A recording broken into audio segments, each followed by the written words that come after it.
सभी दोस्तों को नमस्कार। बहुत ही महत्वपूर्ण लेटेस्ट अपडेट लेकर के आया हूं मैं पंडित सुंदरलाल शर्मा मुक्त विश्वविद्यालय छत्तीसगढ़ को लेकर के। जैसा कि आप यहां पर देख पाएंगे, आज ही मतलब 16 अगस्त 2024 को कुछ घंटे पहले ही इसका आधिकारिक वेबसाइट पर, जो पंडित सुंदरलाल शर्मा मुक्त विश्वविद्यालय छत्तीसगढ़ का है, उस पर एक अधिसूचना जारी कर दिया गया है, जिसमें डीएलएड पाठ्यक्रम में प्रवेश हेतु समस्त जानकारी एवं दिशा निर्देश इस पर अंकित किए गए हैं। जैसे कि आपको मैंने अपने पिछले वीडियो में बताया था कि बहुत जल्द इसके लिए अधिसूचना आने वाला है, ठीक वैसे ही आज इसका अधिसूचना आ गया। जैसा आप पीडीएफ पर देख पाएंगे, आबाटन सूची मतलब जो प्रथम चयन सूची आने वाली है वह 22 अगस्त 2024 को इसके आधिकारिक वेब पेज पर देखने को आपको मिल जाएगा। और जो इसका प्रवेश प्रारंभ हो जाएगा, मतलब आपको कॉलेज जा करके प्रवेश लेने की तिथि जो भी वो भी निर्धारित कर दी गई है। आप यहाँ पर देख सकते हैं, मैं हाईलाइट करके बता रहा हूँ, 27 अगस्त 2024 से लेकर के 5 सितंबर 2024 तक आपको जाकर के कॉलेज में प्रवेश लेना होगा। साथ ही साथ जो शासकीय अवकाश पड़ेंगे, जैसे कि शनिवार को कार्यालय बंद रहता है और रविवार को, इसके लिए यहाँ पर शासकीय अवकाश को छोड़ करके आपको जिस दिन भी कॉलेज खुलेगा या जिस दिन वर्किंग डे रहेगा उस दिन जा करके आपको इसके लिए एडमिशन लेना होगा। साथ ही साथ यदि बात की जाए, यदि सीट रिक्त होता है प्रथम चयन सूची के बाद, यदि कोई विद्यार्थी चयनित होने के बाद यदि या कि कोई डॉक्यूमेंट वेरिफिकेशन में फेल हो जाएगा, तो सीट रिक्त होने की स्थिति में 11 सितंबर 2024 को इसके लिए फिर से द्वितीय सूची जारी की जाएगी। और द्वितीय सूची जारी करने के बाद जो प्रवेश की तिथि होगी वो आप देख सकते हैं, 16 सितंबर 2024 से लेकर के 24 सितंबर 2024 तक यह होने वाली है। जहाँ पर और इसके पे मुख्य बात की जाए, पीडीएफ पर आप देख सकते हैं, इसमें भी शासकीय अवकाश घोषित दिवस के सत्यापन प्रवेश प्रक्रिया नहीं होगी करके स्पष्ट रूप से बता दिया। अर्थात रविवार को कोई काउंसलिंग नहीं होने वाला है। द्वितीय सीट काउंसलिंग के पश्चात सीट रिक्त होने की स्थिति में तृतीय काउंसलिंग भी कराया जाएगा, ऐसे करके यहाँ पर स्पष्ट रूप से देखिए बताया गया है। इसलिए आपको वेबसाइट पर निरंतर विजिट करते रहना है। और अभी तक आपने यदि मेरे चैनल को सब्सक्राइब नहीं किया तो इसी तरीके से लेटेस्ट अपडेट के लिए मेरे चैनल को आप तत्काल सब्सक्राइब कीजिए, ताकि महत्वपूर्ण रेगुलर अपडेट मेरे वीडियो के माध्यम से आपको मिलते रहे।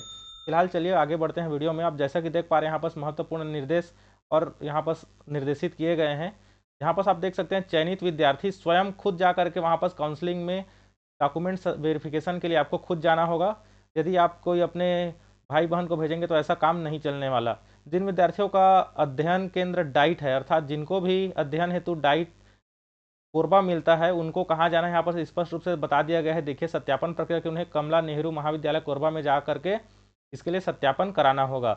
आप नीचे देख पाएंगे, काउंसलिंग की प्रक्रिया में शामिल होने हेतु अभ्यर्थी को समस्त वांछित प्रमाण पत्र, दस्तावेज तथा मूल पत्र तथा उसकी फोटोकॉपी लाना अति अनिवार्य है।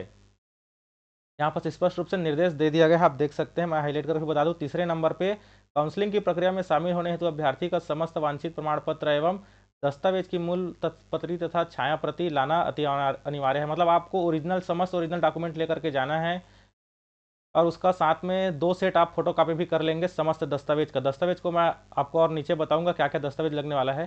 चौथा नंबर पर आप स्पष्ट देख सकते हैं, काउंसलिंग के द्वारा प्रवेश की प्रक्रिया की तथा वांछित दस्तावेजों की जानकारी के लिए संलग्न पृष्ठों को ध्यानपूर्वक पढ़ें तथा तदनुसार तैयारी के साथ उपस्थित हों, जिनको मैं आपको इस पीडीएफ के माध्यम से बताने वाला हूं। आपको और अलग से पढ़ने की आवश्यकता नहीं पड़ेगी। चलिए दूसरे पृष्ठ पर जाते हैं।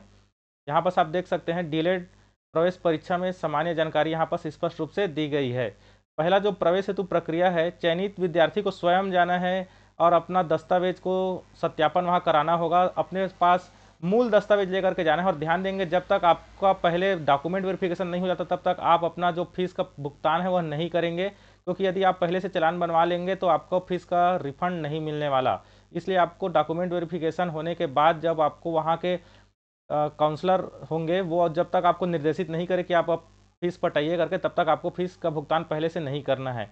पात्रता क्या होने वाली है आप देख सकते हैं, यहाँ पर स्पष्ट रूप से उल्लेखित है, जिन अभ्यर्थियों का उच्चतर माध्यमिक मतलब कक्षा 12वीं में 50% अंक अर्जित किए हैं, मतलब सामान्य वर्ग के लिए तथा अन्य पिछड़ा वर्ग के विद्यार्थियों के लिए 50% 12वीं में उत्तीर्ण होना अनिवार्य है, तथा ऐसे विद्यार्थी जो अनुसूचित जाति, अनुसूचित जनजाति तथा अन्य पिछड़ा वर्ग, माफ कीजिएगा, केवल सामान्य वर्ग के लिए 50% है। अन्य पिछड़ा वर्ग, विकलांग की स्थिति में कम से कम 45% अंक लाने वाले अभ्यर्थी ही पात्र होंगे।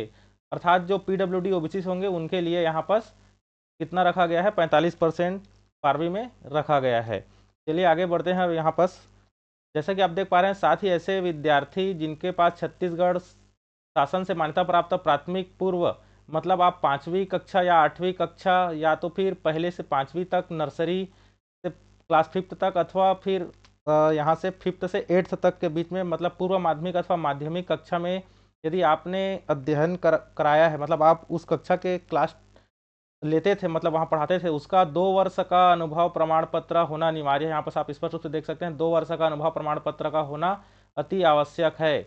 यदि आपके पास 2 वर्ष से कम का अनुभव प्रमाण पत्र होगा, चाहे एक दिन भी कम होगा, तो आपको प्रवेश से वंचित कर दिया जाएगा। आप यहाँ पर विशेष ध्यान देंगे, जैसा कि आप जानते हैं जय जुगाड़ आप लोग अगर लगा रहे हैं तो स्पष्ट रूप से आपको 2 साल का अनुभव प्रमाण पत्र बनाना अति अनिवार्य है।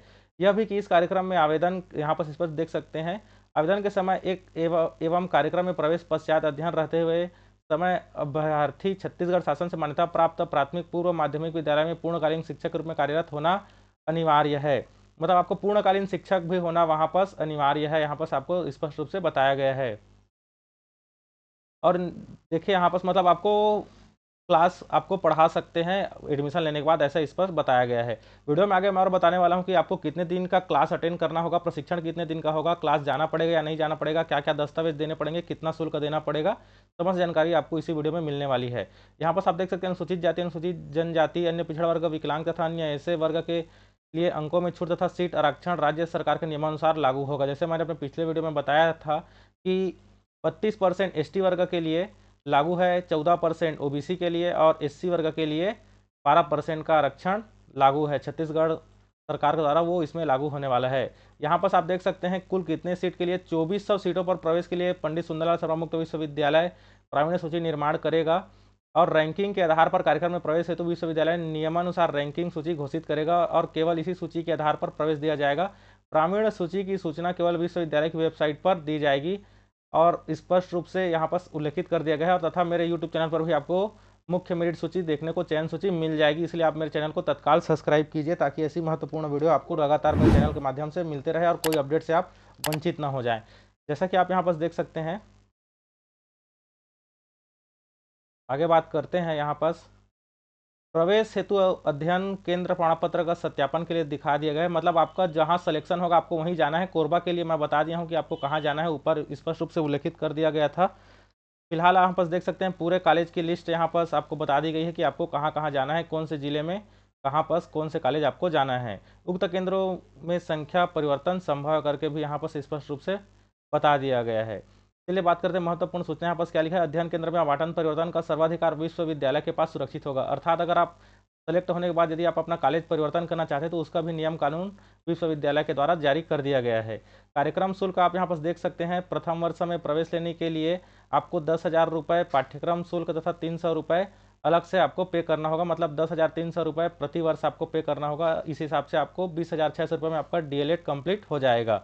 यहाँ पर आप देख सकते हैं कार्यक्रम अवधि में न्यूनतम आपको 2 वर्ष का रहेगा और अधिकतम 4 वर्ष के अंदर आपको यह पाठ्यक्रम पूर्ण करना होगा। अर्थात आप फेल हो जाएंगे तो आपको 4 वर्ष तक का ही समय दिया जाएगा, अर्थात 2 अतिरिक्त वर्ष और दिया जाएगा। ऐसा नहीं कि बार बार फेल होते रहिए और सीट को आप बुक करके रखेंगे, ऐसा बिल्कुल नहीं होने वाला है। आपको केवल 2 वर्ष का और अतिरिक्त समय दिया जाएगा। जैसा पर यहाँ पर देख सकते हैं पुनः पंजीयन की भी प्रक्रिया होगी यदि आप फेल वगैरह हो जाते हैं तो। आरक्षण की बात की जाए तो छत्तीसगढ़ में जो उच्च शिक्षा विभाग के द्वारा आरक्षण लागू किया गया वही इस पर लागू होने वाला है, जो निम्नानुसार है करके यहाँ पर बताया गया है। प्रवेश आवश्यक अपनी पात्रता संबंधी जांच कर लेंगे, जो इसमें बता रहा हूँ मैं वो समस्त डॉक्यूमेंट आपके पास होना चाहिए। यदि नहीं होगा तो आपको निरस्त कर दिया जाएगा प्रवेश से। जहाँ पर आप यहाँ पर स्पष्ट रूप से देख सकते हैं आपको पहले भुगतान नहीं करना है चालान का। यदि आप पहले भुगतान कर देंगे तो वापसी नहीं होगा और बीच में भी कभी भी आपका यदि अपात्र पाए जाते हैं तो आपको शुल्क माफ नहीं किया जाएगा। किसी परिस्थिति में प्रवेश प्रक्रिया का शुल्क वापस नहीं होगा करके यहाँ पर स्पष्ट रूप से उल्लेख कर दिया गया है, आप देख सकते हैं। चलिए आगे बढ़ते हैं और बात करते हैं किसी भी परिस्थिति में शुल्क वापस नहीं होगा करके मैं आपको बता दिया गया है। अनुसूचित जाति की 2400 सीट पर यहाँ पर सभी वर्ग के लिए आरक्षित होगा, जिसमें अनुसूचित जाति और पिछड़ा वर्ग के लिए आरक्षण निर्धारित है। मैंने आपको पहले ही कल वीडियो में बता दिया था, यदि नहीं देखा है तो उसको भी पहले देखिए। यहाँ पर स्पष्ट रूप से इसका उल्लेख भी कर दिया गया है। यहाँ पर आप देख सकते हैं अनुसूचित जाति के लिए 12%, अनुसूचित जनजाति के लिए 32% तथा OBC नॉन क्रीमी के लिए 14% का आरक्षण है। क्रीमी पर इसको नहीं शामिल किया गया है। तथा यदि आप भूतपूर्व सैनिक है या विकलांग वगैरह तो आपको स्पष्ट रूप से अलग और 3% स्वतंत्रता सेनानी विकलांग के लिए 3%, ऐसे आरक्षण आपको दिया जाएगा। तथा यदि आप फीमेल है तो आपको उसी कैटेगरी में से भी आरक्षण आपको मिलने वाला है। ये देखिए यहाँ पर महिला संवर्ग के लिए 30% का आरक्षण का प्रावधान किया गया है, आप स्पष्ट रूप से यहाँ पर देख पाएंगे। प्रावीण्य सूची के बारे में बता दिया गया है कि 22 अगस्त को प्रावीण्य सूची आएगी। इसका चांस प्रतीक्षा से तात्पर्य यह है कि यदि प्रथम सूची में कोई जो सेलेक्ट हो जाता है और वह प्रवेश नहीं लेता है तो आपको जो उसके नीचे में जो रहेंगे विद्यार्थी, द्वितीय मेरिट सूची जारी होगा उसमें आपको प्रवेश दिया जाएगा, ऐसा इस पर बोला गया है। यहाँ पर देख सकते हैं जिन विद्यार्थियों ने अपनी अंतिम परीक्षा, स्पष्ट रूप से आप पढ़ सकते हैं, जिन अभ्यर्थियों ने अपनी अंतिम परीक्षा छत्तीसगढ़ राज्य से बाहर दी है उन छात्रों का माइग्रेशन प्रमाण पत्र हेतु 1100 रुपये का जमा करना अलग से करना होगा, मतलब तभी उनको पात्रता प्रदान की जाएगी करके लिखा हुआ है। मतलब यदि आपने छत्तीसगढ़ के बाहर पढ़ाई की है अंतिम परीक्षा, तब आपको माइग्रेशन प्रमाण पत्र देना अनिवार्य होगा। आरक्षित वर्ग एवं संवर्ग पर्याप्त अभ्यर्थी उपलब्ध होने की दशा में अलग से स्पेशल राउंड होगा जिस पर आपको प्रवेश दिया जाएगा करके यहाँ पर स्पष्ट रूप से उल्लेख किया गया है। फिलहाल आगे बढ़ते हैं। यहाँ पर देखिए कितने दिन का क्या रहेगा, 10 दिन। काउंसलिंग के आधार पर चयनित छात्रों को डीएलएड प्रथम वर्ष से द्वितीय वर्ष के प्रशिक्षण हेतु 10 दिवस का प्रशिक्षण होगा जिसमें आपको भाग लेना अनिवार्य है, जिसमें 75% आपकी उपस्थिति होना भी अनिवार्य है करके आपको यहाँ पर स्पष्ट रूप से बता दिया गया है।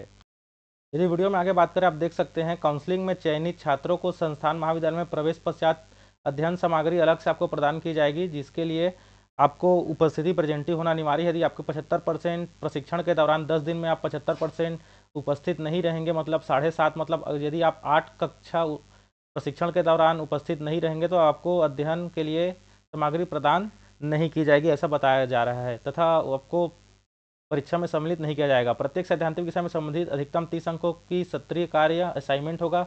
30 अंक का सत्रीय कार्य रहेगा जिसमें जमा लिया जाएगा। असाइनमेंट निर्धारित केंद्र पर जमा होगा, अन्यथा छात्र उस विषय की असाइनमेंट से आपको फेल कर दिया जाएगा, ऐसा इसमें बताया गया है। फिलहाल आगे बढ़ते हैं और देखते हैं और क्या क्या जरूरी है। सबसे महत्वपूर्ण बात यहाँ पर यह है डीएलएड प्रथम वर्ष में प्रवेश हेतु आवश्यक दस्तावेज क्या क्या लगेंगे, आप यहाँ पर देख सकते हैं।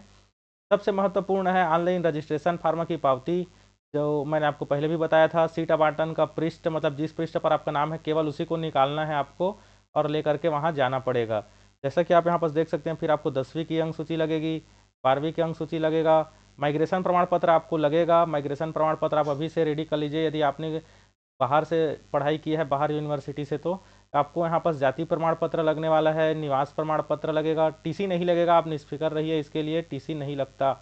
साथ ही साथ यदि आप पीडब्ल्यूडी कैंडिडेट है अथवा सैनिक वर्ग से आते हैं तो आपको पीडब्ल्यूडी सर्टिफिकेट अथवा सैनिक सर्टिफिकेट यहाँ पर आपको देना अनिवार्य होगा। साथ ही साथ आपको अपना आधार कार्ड, यहाँ पर अनुभव प्रमाण पत्र 2 वर्ष का, उसका फॉर्मेट अलग से है। आप खुद से अगर फॉर्मेट बना के ले जाएंगे तो वह मान्य नहीं होगा। शपथ पत्र का भी फॉर्मेट आपको मैं इसमें बताऊंगा, शपथ पत्र आपको कैसा लगने वाला है। तथा 2 पासपोर्ट साइज फोटो लेकर के आपको काउंसलिंग हेतु जाना है। आप यहाँ पर नीचे देख सकते हैं, आपको मैं फॉर्मेट बता दूं किस तरीके का फॉर्मेट रहेगा। आप यहाँ पर देख सकते हैं, इसी सेम इसी पृष्ठ को आप प्रिंट करा लेंगे और यहाँ पर इसी पर अपना विद्यालय का पंजीयन क्रमांक यूडाइस कोड यहाँ पर आप अंकित कर देंगे, विद्यालय का नाम अंकित करेंगे। यहाँ पर विद्यालय का पूर्ण पता, जिला जिसमें शामिल हो, विद्यालय के प्राचार्य का यहाँ पर मोबाइल नंबर होना चाहिए, विद्यालय अनुभव प्रमाण जारी करने का जावक, मतलब आवक जावक शाखा में जो भी आपको प्रदान किया जाएगा वह नंबर आपको होना चाहिए आवक जावक शाखा से। यहाँ पर देख सकते हैं, आप अपना यहाँ पर नाम लिख देंगे, अपने पिता या पति का नाम लिखेंगे, इस विद्यालय का नाम लिखेंगे, दिनांक कब से कब तक अध्यापन कार्य आपने करवाया है, वहाँ कब तक से कब तक शिक्षक थे, उसको यहाँ पर स्पष्ट रूप से उल्लेखित करना है। साथ ही साथ यहाँ पर आपके विद्यालय के प्राचार्य का दस्तखत और उसका मोबाइल नंबर और नाम यहाँ पर होना अनिवार्य है। तथा यहाँ पर आप सील उनको लगाने के लिए बोला गया है प्राचार्य महोदय को। आप यहाँ पर देख सकते हैं, कार्ड छाट ओवर राइटिंग यदि आप करेंगे, इसमें सफ़ेदा वफेदा लगाएंगे तो वह मान्य नहीं होगा। यहाँ पर स्पष्ट रूप से उल्लेखित कर दिया गया है। तथा आप डॉक्यूमेंट को सही तरीके से ही आपको भरना है।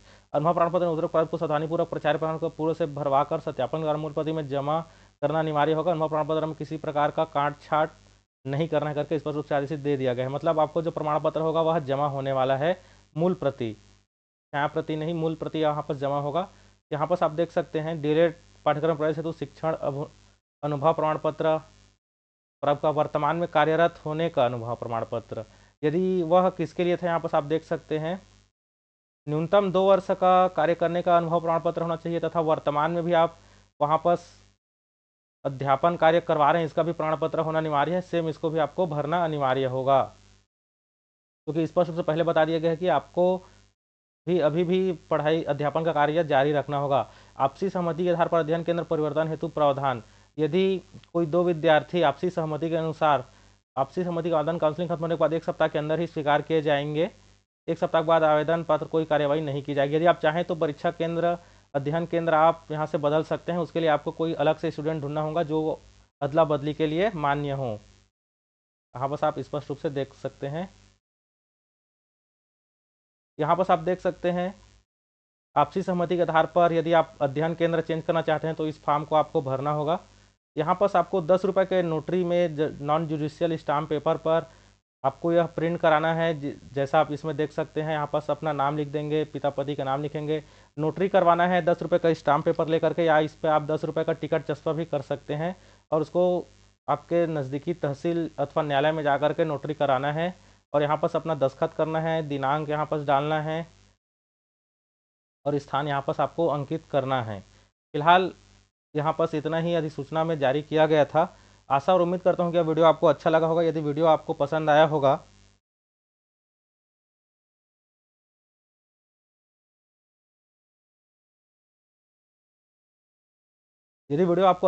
तो मेरे चैनल को सब्सक्राइब कीजिए, वीडियो को लाइक कीजिए। फिर आपके साथ मिलूंगा नए वीडियो में नई जानकारी लेकर के लिए। तब तक के लिए बहुत बहुत धन्यवाद। नमस्कार।